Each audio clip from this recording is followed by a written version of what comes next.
संज्ञा। नाउन को हिंदी में क्या कहते हैं? संज्ञा।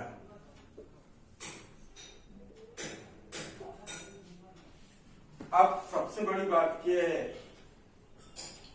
कि नाउन में तो आप लोगों ने शुरू से a noun is the name of any person, place और थिंग ये परिभाषा सुनते पढ़ते चले आ रहे हैं। लेकिन अब 9th में आप लोग रेन की परिभाषा पढ़ेंगे। रेन की परिभाषा है a noun is a word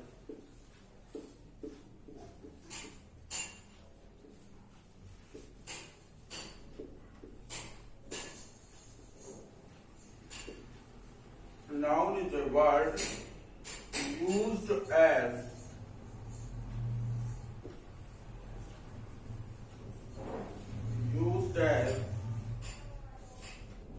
the name of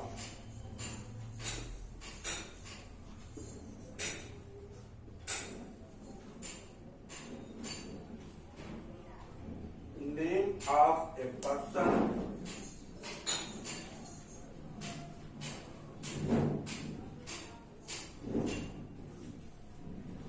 place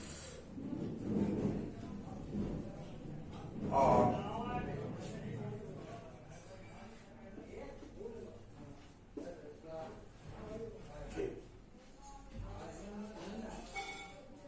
अब नाउन एक ऐसा शब्द है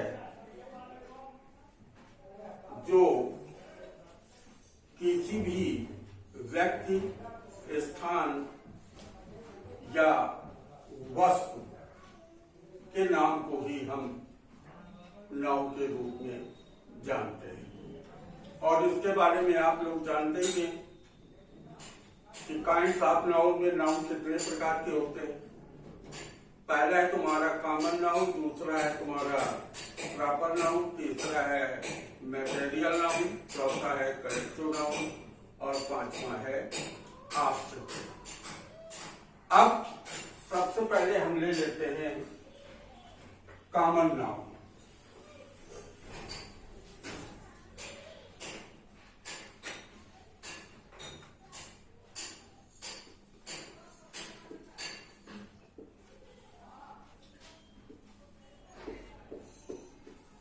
अब आप कॉमन नाउन को जानते ही क्या कहते हैं? जातिवाचक संज्ञा। हिंदी में क्या कहा जाता है? जातिवाचक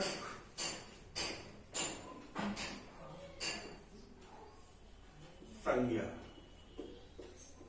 अब जातिवाचक संज्ञा में किसी जाति का बोध होता हो तभी जातिवाचक संज्ञा होगी।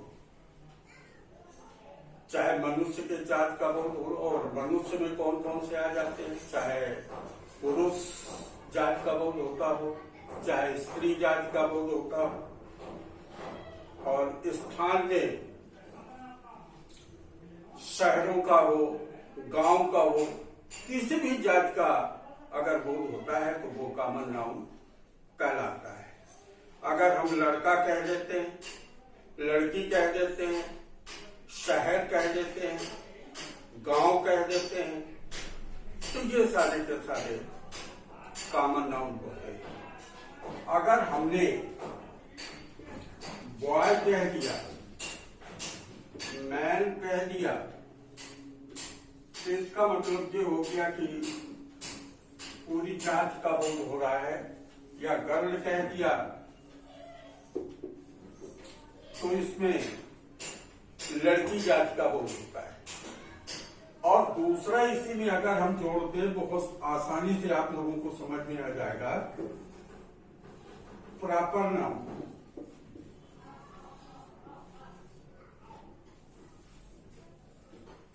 अगर हम प्रॉपर नाउन पढ़ें जिसे हम कहते हैं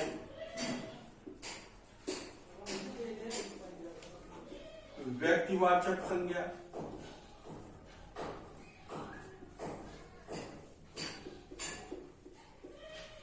तो आपको समझने में ज्यादा आसानी हो जाएगी।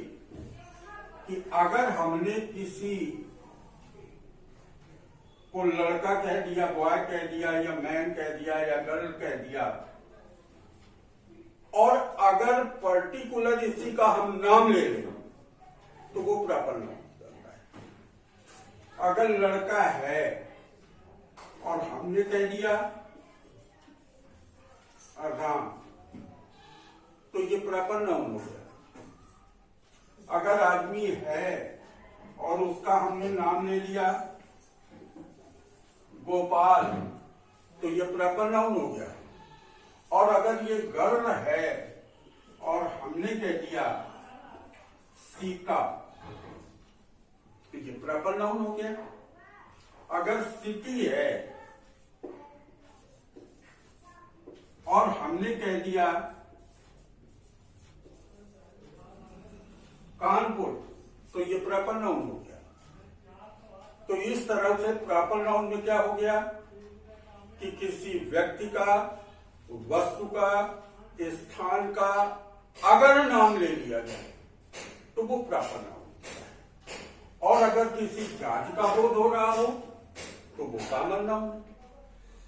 दोनों में इतना ही अंतर है। और तीसरे नंबर पर आता है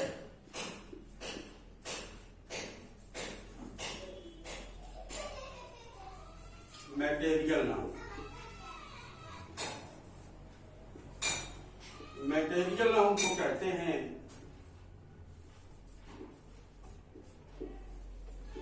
पदार्थवाचक।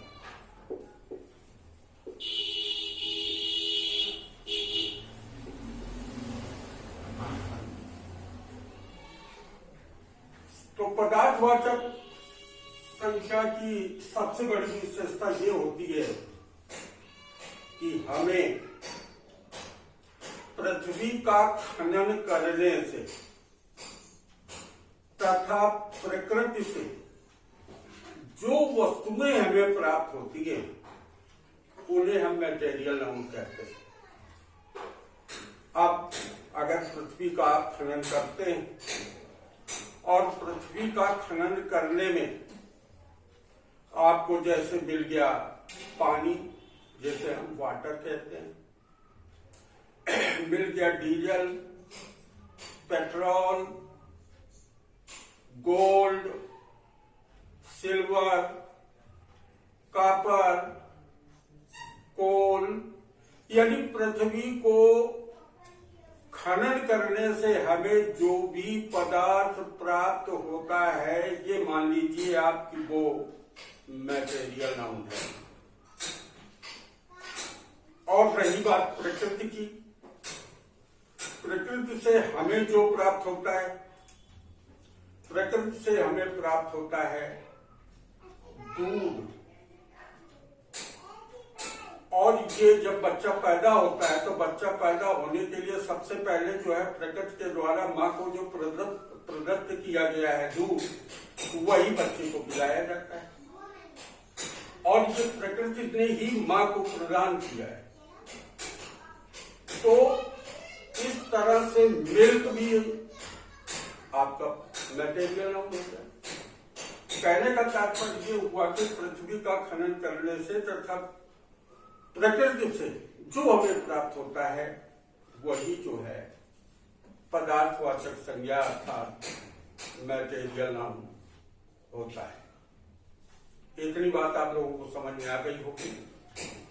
अब चौथे नंबर पर आता है आपका कलेक्टिव नाउन।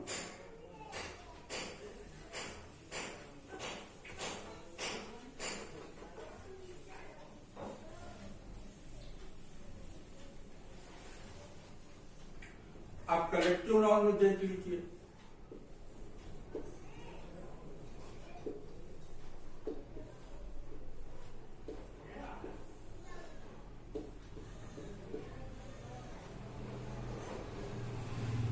कलेक्टिव नाउन को कहते हैं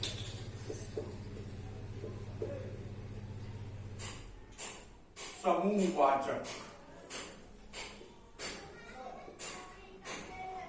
समूहवाचक संज्ञा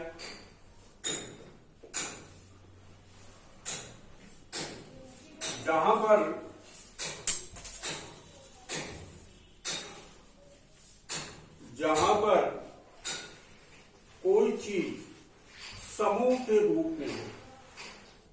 क्लास है,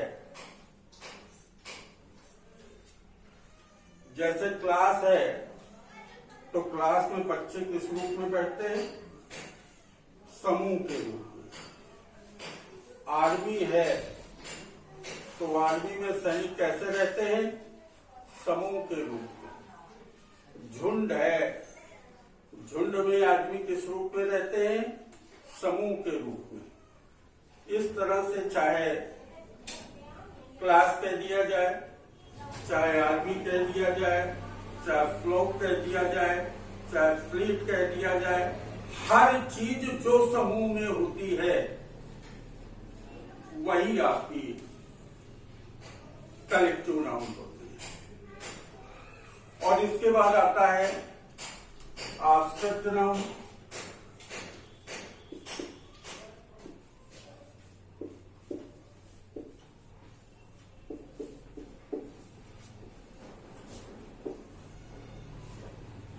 एब्स्ट्रैक्ट नाउन को भाववाचक संज्ञा कहते हैं।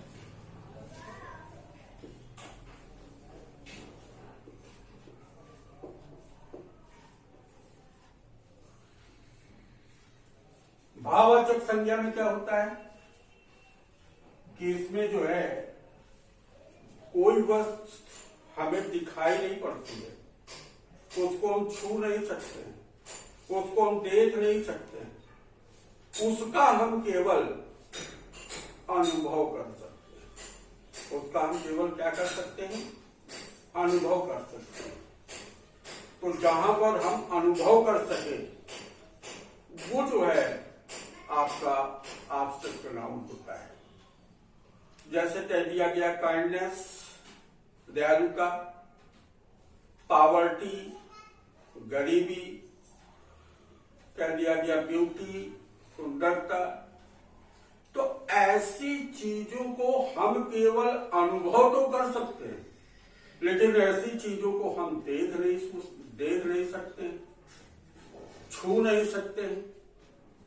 और जिसको देखा ना जा सके, सुना ना जा सके, केवल उसका अनुभव किया जा सके, वही एब्स्ट्रैक्ट नाउन होता है। अब 6, 7, 8 में तो आप लोग नाउन के ये भाग पढ़ के आ गए होंगे। अब आजकल जो आप लोगों को नई चीज पढ़ाई जा रही होगी, हो सकता है कुछ छात्रों ने पढ़ा भी हो, मॉडर्न नाउन। अब मॉडर्न नाउन की परिभाषा क्या बनाई गई? Everything that we can see and feel is called modern noun।